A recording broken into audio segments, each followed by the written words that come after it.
You're good. Hey, everybody. Happy Turkey Week. Chris is missing in action, something about being waterboarded or snorkeling or something like that. But he won't be with us this time. But we do have Bob Mitchie and Carl DePrado. And Bob, I believe you had an interesting story to talk about this week relating to yeah, we got MFA we got a really credit good story that cards. came out last week. Yeah. So multi-factor authentication again.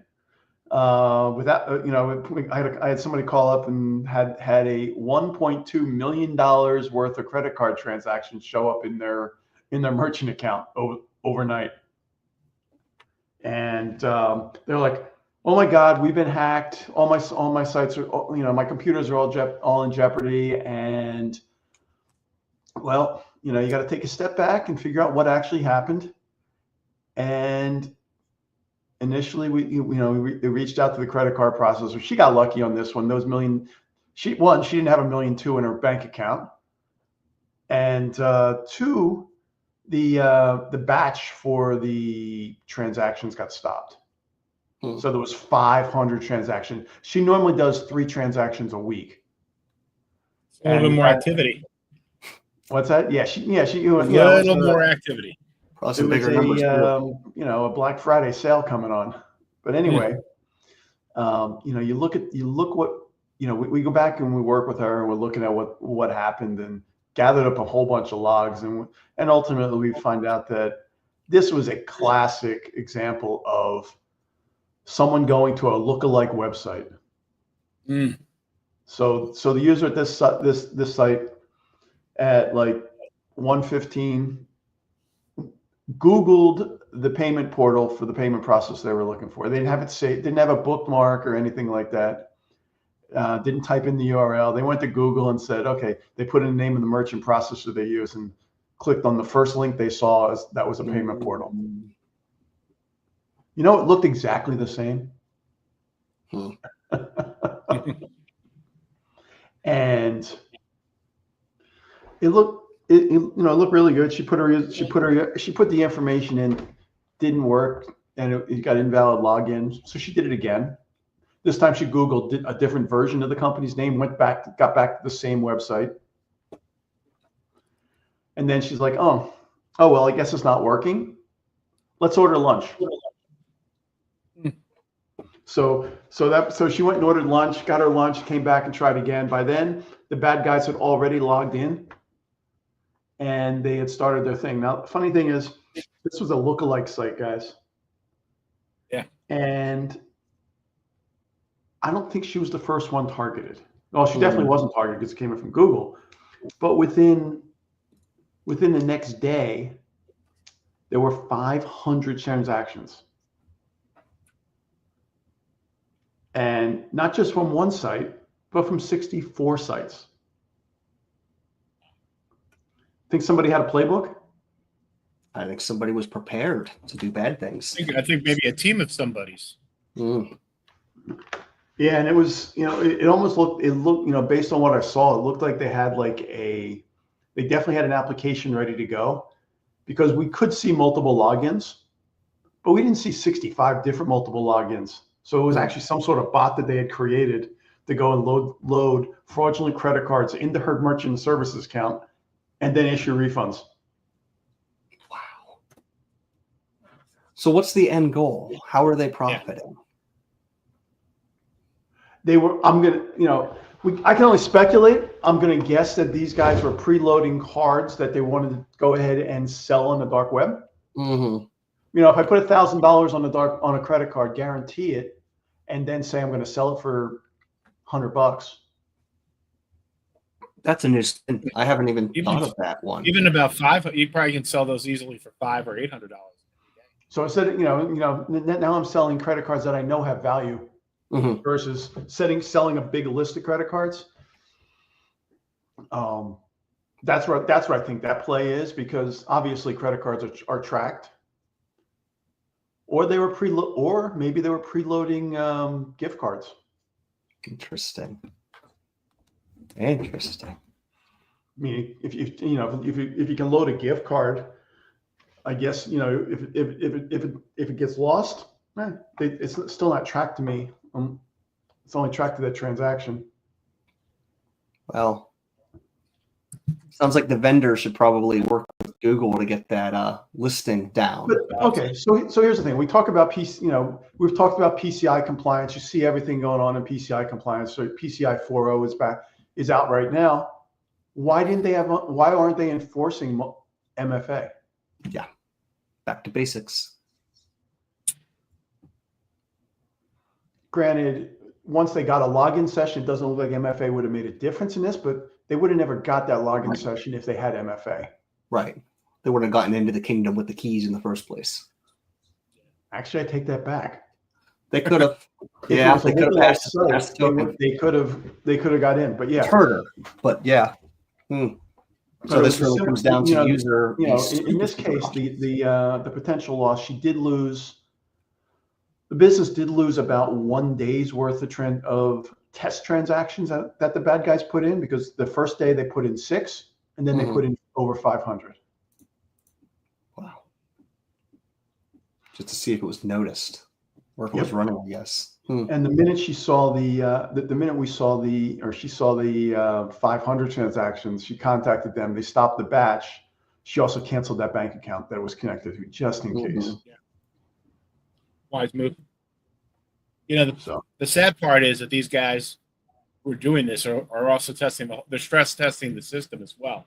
Figure out how many transactions before something triggers. So they go 5 or 6, and then they go to 500 to see if they can ramp up. And guarantee you the next victim, they're going to go down to 200 and figure out what the sweet spot is, how many they can hit in.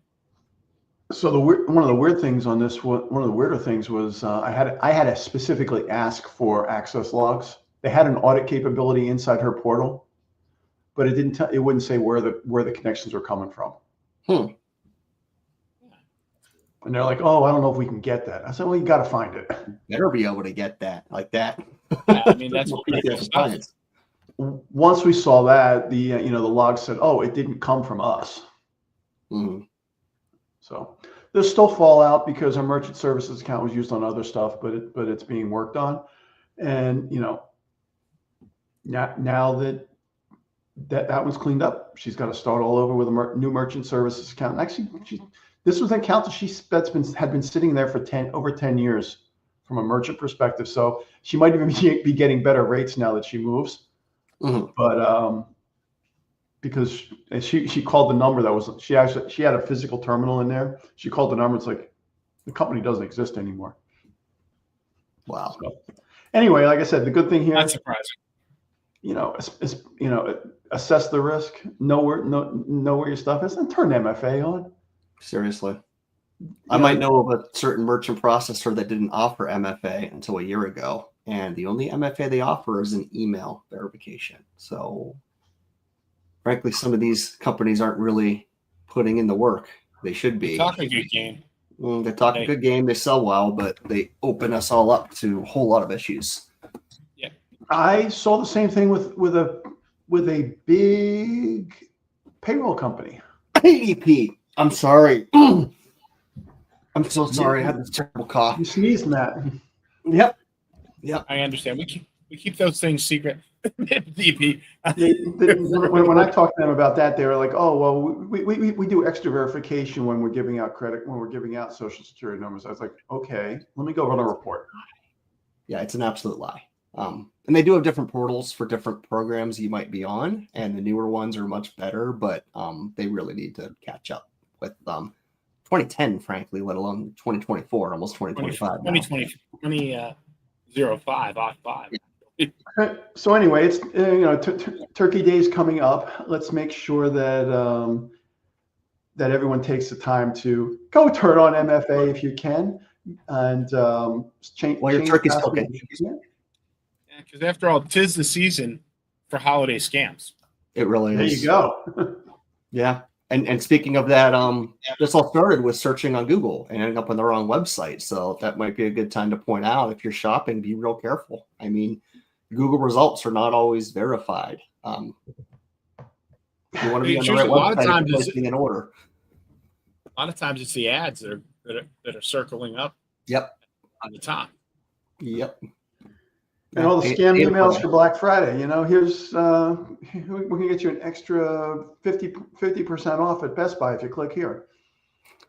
But you have to give me your merchant account password first. There you go. Did they resolve the Cyrillic A's from happening inside of the domain registration? You guys know what that is? No. I'm going to share my screen. So you guys. Oh, that's not the one. Let me go to visit. I visit. Yeah, well, special characters are special. Well, the Cyrillic A are allowed. Oh, it's not showing up. Technology. Never ask a guy who. The Cyrillic A looks almost identical to the English A. Yep. And can be used and loaded into a domain. So you can have Bank of America with the Cyrillic A in there, and it look, on first glance, it's going to look really good. Except it's just basically the A with a little squiggle on top is a Cyrillic one, as opposed to the regular, the A without that. And problem is, people are redirected pretty quickly on that. Mm-hmm. Absolutely. Yeah, because all the special characters with for foreign countries, they support them everywhere. So when things are close, it's hard. Another rule is we always have is if somebody says click our link on an email or a text message, don't do that. Even if the address looks good. Go type it. Type it. Anyway, gentlemen, next week we will have Chris back, and we'll have more comedy, I guess. We'll have Chris for Christmas. Oh, I see what for you the did holidays. there. Thank you. So did you hear that he got stuck and he had one of my travel days getting there? I did not. Where did he get stuck in? He got stuck in Atlanta for 24 hours. Oh, on the way to Paradise. That is rough. Oh, jeez. So Chris was having a planes, trains, and automobile moment. Yeah, it turns out the destination he was going to only has one flight a day from any airline. So even trying to rebook to another airline, it was +1 on a day. Mm. I hate to say it's a first world problem. Yeah. Yeah, well, he had some. I think he said there was ice when he was taking off, and it delayed his connecting flight. So him and Angie got to enjoy Atlanta. Anyway, happy Turkey Day, and we will talk to everyone next week. With the stuffing. All right.